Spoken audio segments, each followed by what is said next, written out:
Então, pessoal, eu também sou auditor do TCE, junto com meu colega Antônio Filho, lá do Tribunal de Contas do Piauí. Só uma curiosidade, né, para quem não sabe, o TCE do Piauí foi o primeiro TCE a ser implantado aqui no Brasil, ainda do século XIX. E a nossa missão, enquanto TCE, é fiscalizar o uso dos recursos públicos, né? E nós da TI, nós somos muito empolgados com tudo que envolve tecnologia, né, com qualquer tecnologia que possa nos auxiliar nessa fiscalização, no combate à corrupção, nas medidas educativas, tá, que a gente pode apresentar aos nossos funcionários, tá bom? E hoje nós vamos apresentar um case que nós já colocamos em produção, que é a orquestração de processos com decisões automatizadas, tá bom? O Filho vai iniciar.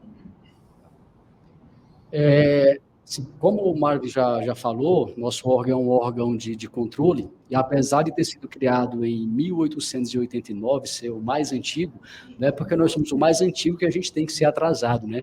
Muito pelo contrário, a gente quer inovar, e aí em 2021 nós contratamos o Maurício para uma série de treinamentos lá para a gente, legal. Tanto para a área de TI como para a área de negócio, para que houvesse essa maior integração entre as áreas. Porque nós percebemos a necessidade dessa integração quando nós implantamos lá a metodologia ágil de desenvolvimento e passamos a colher frutos dessa integração. Então, quando a gente viu que poderia trabalhar com os processos e que esses processos poderiam ser automatizados, então a gente viu aí uma ótima oportunidade de aumentar ainda mais, de fomentar essa integração. Então, Maurício, a gente trouxe hoje aqui um case que a gente considera um case simples, com poucas etapas, mas que a gente consegue, com ele, exemplificar bem o uso das tarefas automatizadas, o uso de regras de negócio, tá? Que é um case, como já foi dito, sobre a coleta de jurisprudência. Para quem não é da área, a jurisprudência consiste no órgão colegiado, o órgão que faz os julgamentos, ele passar para a sociedade como ele está julgando, quais são os temas que ele debate, como é que ele está decidindo quando acontecem determinadas coisas, e isso é importante para os advogados que vão atuar no tribunal, é importante para os gestores que vão aplicar os recursos para saber como é que o tribunal se posiciona quando ocorrem determinadas práticas. Então, isso é muito importante para a comunidade do Tribunal de Contas.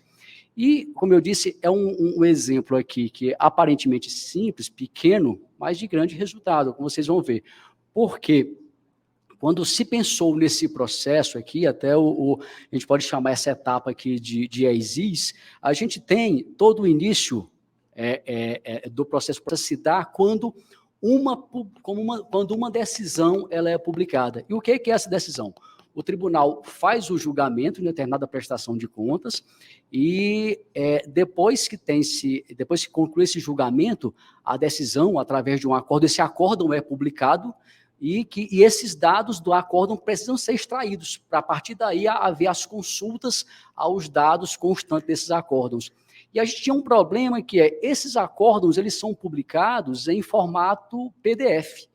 E a primeira dificuldade era como a gente vai extrair os dados desse PDF. Então, na solução inicial, isso era feito, vocês podem ver aqui, com uma tarefa humana, né? Então, o processo inicia com a publicação da decisão e automaticamente já se criava uma decisão, uma tarefa que ia para a fila de trabalho dos usuários para que eles fizessem a leitura desse PDF, um documento extenso, capturasse esses dados e cadastrassem em um determinado formulário. Esses dados eles eram importantes para quê? Para concluir dessa tarefa da coleta dos dados do PDF, partir para a próxima tarefa, também humana, que é o quê? Definir o assunto daquele acórdão, entre os vários temas que o tribunal trabalha, como, por exemplo, lei de responsabilidade fiscal, licitações, contratações, e por aí vai, uma gama de assuntos, de temas que precisavam ser classificados, porque quem vai consultar a jurisprudência de um tribunal precisa, primordialmente, fazer uma consulta pelo tema, pelo assunto. Então, essa definição é feita por um especialista de negócio, utilizando toda a sua experiência, expertise, para poder fazer essa atribuição. Por isso que nós temos duas tarefas aqui distintas. Uma é fazer a leitura do PDF e coletar os dados, e a outra é um trabalho já mais especializado para atribuir o assunto ou tema da decisão. Por fim, o Camunda já era bastante útil por orquestrar, por direcionar as tarefas humanas para que todas essas tarefas ficassem numa fila de trabalho e também já fazer a chamada aos microserviços, que nesse processo aqui era apenas o último, que era, depois dos dados já extraídos, o assunto já definido, persistir tudo isso em uma base de dados, para que essa base de dados seja a fonte para as consultas à nossa jurisprudência. Isso aqui já tem um grande valor, a gente trabalhar dessa forma, porém, com o curso que a gente fez com o Maurício, a gente viu que dava para dar um passo muito além. Porque a gente não tenta substituir essas tarefas, que são tarefas humanas, por tarefas automatizadas, né? E aí foi de onde surgiu esse outro processo. Faz a mesma coisa, porém, se o processo, se a instância percorreu o caminho feliz, nós vamos concluir, a instância será concluída sem uma intervenção humana sequer, tudo de forma automatizada. Então, a primeira tarefa aqui desse processo, que é aquela de extrair dados da decisão, que no processo anterior era feita era uma atividade humana, onde uma pessoa tinha que fazer a leitura de todo aquele PDF, aquele trabalho enfadonho, sim. É um trabalho que, se a gente conseguir fazer com que esse servidor deixe de fazer esse trabalho que uma máquina pode fazer e colocá-lo para atuar em outras tarefas mais nobres, o tribunal vai ganhar, a sociedade vai ganhar, porque nós também vamos estar aplicando melhor os nossos recursos. A gente tem não só que se preocupar que os nossos jurisdicionados apliquem corretamente os recursos, mas nós também precisamos fazer com que o tribunal otimize o uso dos seus recursos. Então, foi isso que a gente fez. Nós fizemos uma ferramenta para fazer a extração dos dados a partir dos PDFs. Tira o trabalho humano da jogada. Então, pela orquestração aqui, o Camunda faz a chamada API, que faz a extração dos dados, e nós já tivemos que ter atenção também para que o processo seja resiliente. Isso aí foi, durante os cursos, o Maurício chamava bastante a atenção da gente. Não é criar o processo, fazer a chamada ao microserviço e rezar para que dê certo. A gente tem que se preocupar que pode acontecer a falha. Se acontecer a falha, a tarefa vai sair por uma exceção, e aí somente nesse caso nós temos uma tarefa humana. Por quê? Se não foi possível capturar os dados de forma automatizada, aí sim, nós teremos uma tarefa humana para que alguém leia esse PDF e extraia os dados. Só que a gente há de convir que já será a minoria dos casos. Tá? Após esses dados serem extraídos aqui, através desse microserviço, a gente vem para outra tarefa, que é atribuir o assunto, que, como nós dissemos, era uma tarefa designada para um especialista da área de negócio. Porém, a gente fez o seguinte, rapaz, durante um trabalho de mestrado que eu fiz, o trabalho consistia justamente em definir, atribuir, descobrir qual era o assunto das decisões do tribunal. A gente pensou, por que não dar um uso prático para esse trabalho, que é para o tribunal? E o casamento mostrou-se perfeito. Casar. Esse trabalho aqui foi feito utilizando aprendizagem de máquina, usando Python, que é open source, como também a solução que a gente está utilizando do Camunda é a versão community, open source. Em produção. Em produção. Então, todo o processo está utilizando somente ferramentas open source. Então, voltando a como utilizar, então, esse trabalho para a automatização do processo. A gente fez o seguinte, o nosso modelo de aprendizagem de máquina, ele recebe os dados da decisão, os dados que foram extraídos nessa fase anterior, e, de posse desses dados, ele vai fazer vai inferir qual é o assunto da decisão, qual é o tema. E aqui nós fizemos um pouco diferente. Geralmente, um modelo de aprendizagem de máquina, ele vai retornar qual é a classe de maior probabilidade, o que ele está sugerindo como sendo já a decisão. A gente optou por fazer diferente.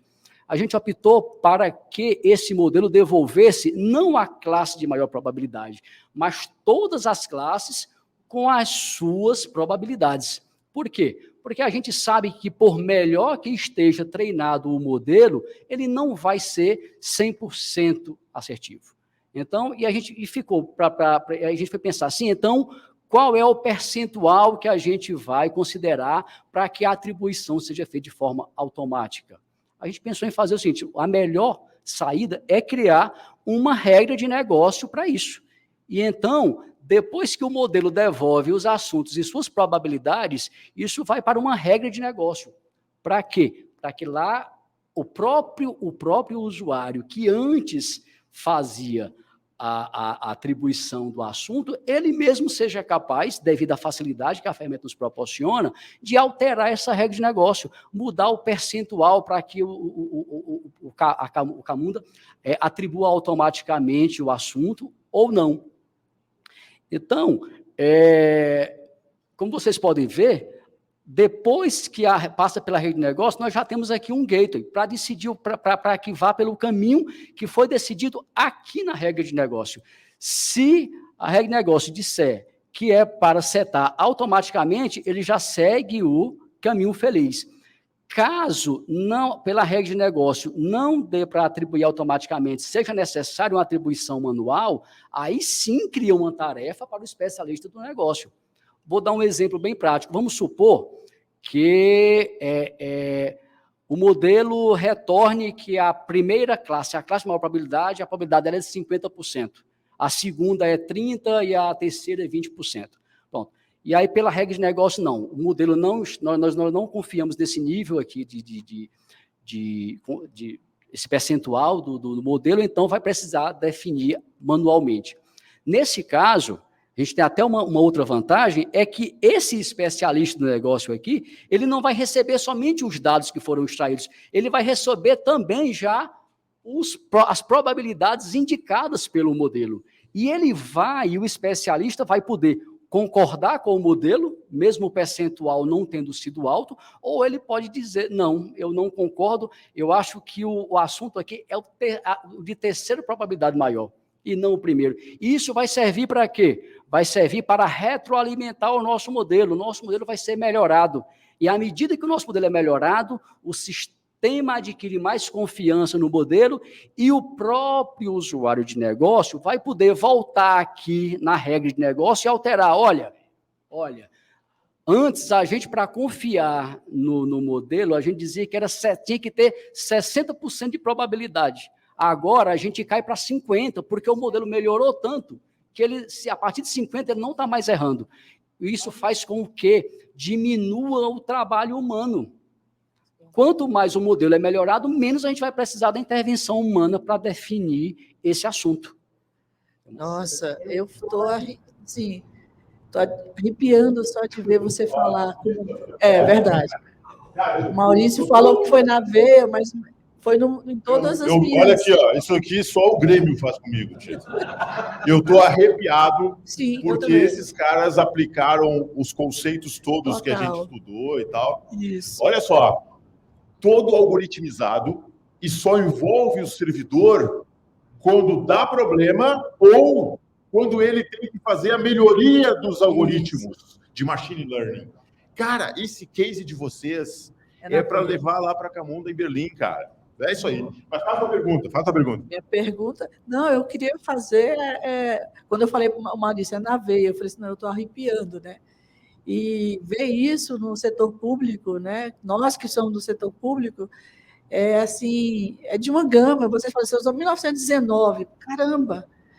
E hoje a gente pensa que as coisas antigas, né, ficam paradas como o tempo, né? E na realidade nós estamos num momento contínuo de transformação e ver pessoas, servidores, né, engajados, igual que o BRB, né, saiu do nada e chegasse, olha, mostrar para a autogestão, isso é importante.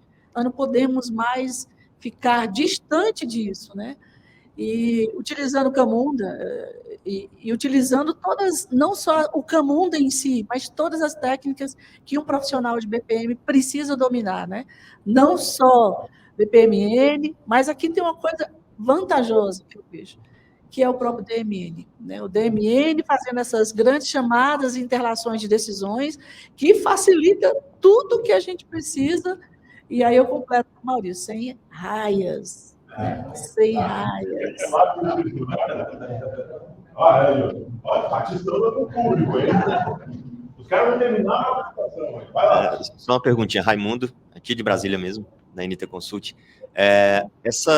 Vocês estão conseguindo mensurar quais são os casos de exceção onde são instanciados os fluxos humanos e separar isso por situações? Porque isso tende a diminuir, né? De acordo com a aprendizagem, de acordo com tudo que vocês implementaram. Isso, a gente está fazendo essa medição porque, como você disse, isso aí vai ter, se nesse ponto aqui do processo, no ponto em que, quando há a definição manual, e essa nova definição ela serve para retroalimentar o modelo de machine learning, também aqui, quando os dados não podem ser extraídos do PDF, que também a gente está dimensionando aqui, quando não extrai, e para investigar o porquê, para melhorar também o nosso extrator do PDF. Então, da mesma forma que o modelo melhorado diminui o trabalho humano, o nosso extrator também vai diminuir o trabalho humano, porque não vai deixar cada vez mais de cair aqui na exceção.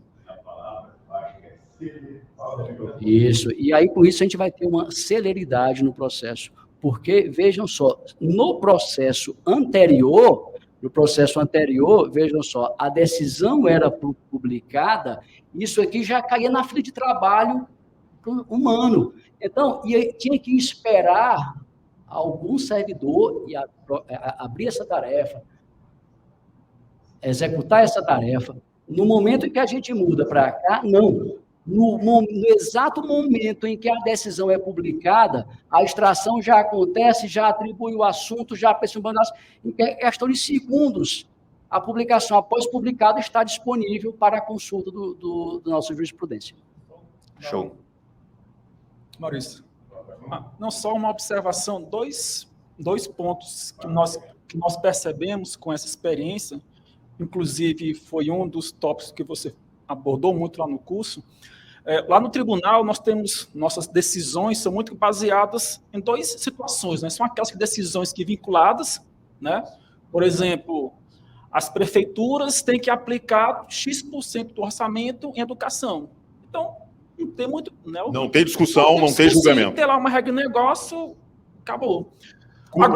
Cumpra-se. Agora, muitas decisões não, são decisões discricionárias, aonde um especialista, né, alguém precisa olhar aquilo ali e tomar ter que discernir, ter que atribuir alguma ação. Mas lá no curso que a gente assistiu, que o Maurício que falou muito nisso, da roadmap, né? Muito bom, por sinal, tá? Roadmap.com.br. E aí nós percebemos, ele falou, poxa, né, e nós percebemos isso, Maurício, muitas decisões que nós achávamos que eram discricionárias, que por natureza, durante o mapeamento, nós percebemos, cara, isso aqui é um ponto que trava, porque eu preciso de alguém ali, o servidor está cansado, o servidor caro, entendeu? De alto quilate, né? Pessoas super bem instruídas fazendo o trabalho... E a gente poderia automatizar aquilo, muitas vezes, aqui foi um caso excepcional, que realmente foi IA, né? A gente precisou aplicar um modelo de IA, mas teve algumas situações, não, que não precisa de IA, é só realmente a gente que modelou o processo, viu que dá para automatizar sem ação do usuário, e não é, eu estava até conversando com a Nasci, né? A Nissi, ela é fera de área pública e de BPM. Fiquei fã, viu, Nissi? O pessoal ali em 15 minutos já sou fã da Nissi. E aí ela falando, poxa, às vezes eu tenho um servidor, né, quantos servidores que já se aposentaram no último ano, eu não tenho como repor aquilo. Então, não é nem a questão de substituir, é a questão que eu não tenho nem como. Não dá escala. E o custo de transação é muito menor, grande, né? Entendeu? Então, ao invés de eu deixar aquele auditor tendo lá todo dia, ter que olhar aquilo, ter que aplicar uma ação, para pegar esse cara, botar no que realmente é importante e deixa a máquina fazer o que ela sabe fazer bem, entendeu? Volta o slide ali, volta ali. Olha que interessante. Esse as is, ele já é o to be anterior. Então, todo to be, um dia virará um as is. Então, antes desse as is, tinha um as is anterior, que não era, que era totalmente manual, provavelmente, né? Tele-relatório. Fala no... Ah, tele-relatório. Era um sistema que era a base de tele-relatório, não era processo, como o próprio Maurício disse, né? Entendeu? E virou isso aqui para depois virar então, o automatizado. O as is anterior gera um to be, aquele to be to do, né? Implementado no to run, talvez, né? Já vira o as is. Então, ele já é a terceira versão aqui do processo. Não, deu confusão, mas é isso aí, né? Todo as is um dia melhora e quando é implantado, vira as is novamente, né? Isso é muito legal. Então, só para finalizar a apresentação, nós tínhamos parado aqui nesse ponto da atribuição automática ou manual. Depois dessa atribuição do assunto, segue o fluxo normal e vai para a persistência dos dados, onde é feita a chamada de um microserviço que vai fazer essa persistência e, mais uma vez, os dados ficam aqui já disponíveis para a consulta à jurisprudência por meio das ferramentas. O Percy colocou aqui, ele nem perguntou nada, ele botou assim, ó, show, e várias exclamações. Olha o feedback para vocês aí, pessoal. Que legal. E perguntas aí no chat, pessoal. Eu não vi pergunta hoje aqui, muita, né? Bom dia e tal. E vamos lá, pessoal. Alguém tem uma pergunta aqui? Levanta a mão, hein? Opa! Já fiz.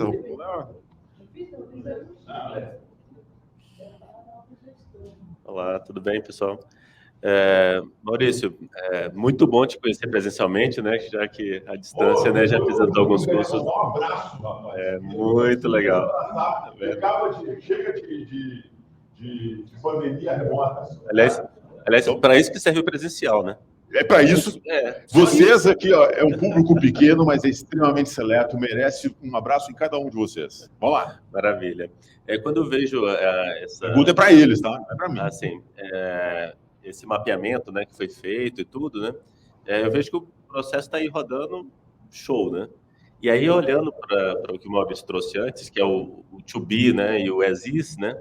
Eu fico pensando, será que a gente não conseguiria incluir, né, no próprio processo o mapeamento de premissas e restrições para que o próprio processo soubesse quando ele precisa mudar, né? Então, é algo que é uma avaliação ainda que está ainda humana, né? Mas que eu acho que cabe uma metacognição aí, né? É o próprio processo refletindo, ajustando sobre si mesmo. Eu creio que nós podemos evoluir aqui esse nosso processo, e à medida em que as exceções forem acontecendo nessa etapa, e à medida em que também as decisões precisarem ser feitas manualmente, a gente pode colocar aqui no processo para que, quando isso acontecer em um determinado número de casos, um percentual de casos, já se atribua automaticamente uma tarefa para a equipe de TI alertando, olha, o algoritmo que faz a extração dos dados precisa ser melhorado. Então, eu vejo muito nessa linha aí, que dá para a gente automatizar até a criação da tarefa para a TI fazer a melhoria do seu processo. O céu é o limite, dá para algoritmizar esses processos. Obrigado pela pergunta, cara. Essa pergunta aí é mais profunda ainda. Mas tem mais outra pergunta aqui, eu acho que é um jargão bem da área de vocês, tá? Aqui. Como são tratados os falsos positivos?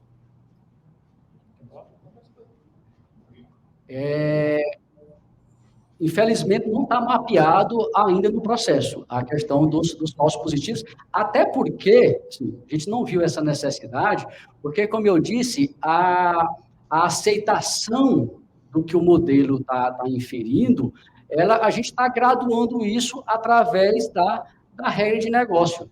Tá? Então, assim, se a gente começou com 60%, ainda não apareceu nenhum caso onde tenha havido um falso positivo, ok?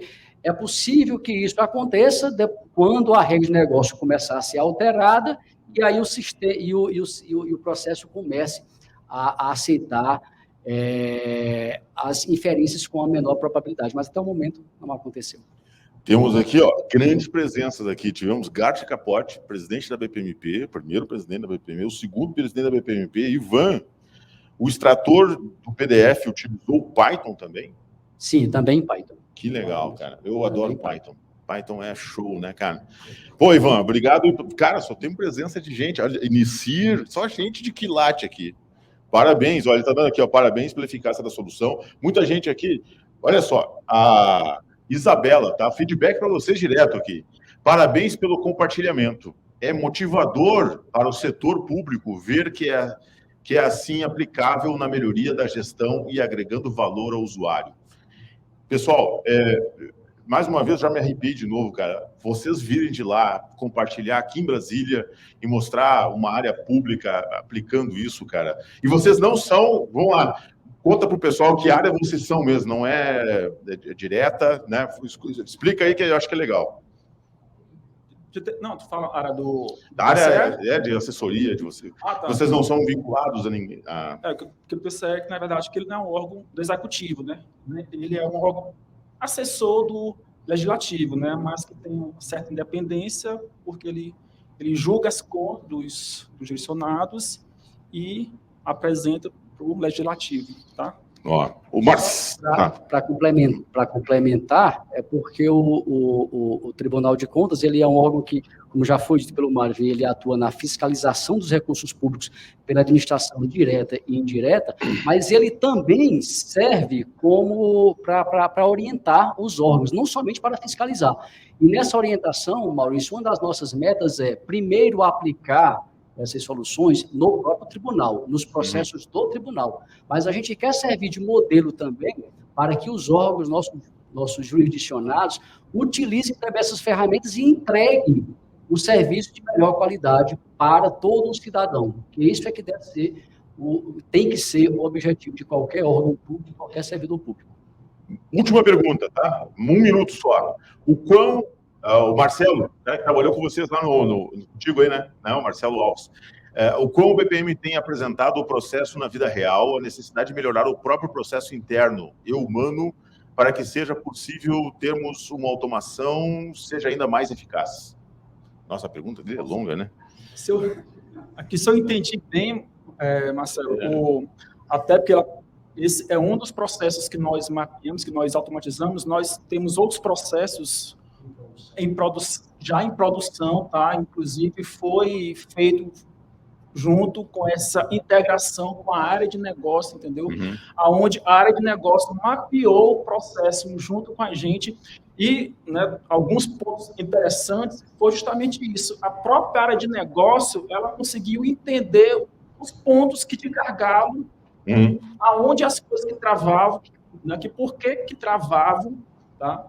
A própria negócio que conseguiu perceber isso, e também nós percebemos essa comunicação, essa linguagem comum, porque a área de negócio, às vezes, quando estava em produção, poxa, mas por que o sistema que fez isso? Né? Quem é de TI escuta muito isso. Olha, está aqui o processo, você mapeou o processo com a gente, entendeu? Então, a gente tem que ajustar da forma que for melhor. Junto, né? Todo mundo junto.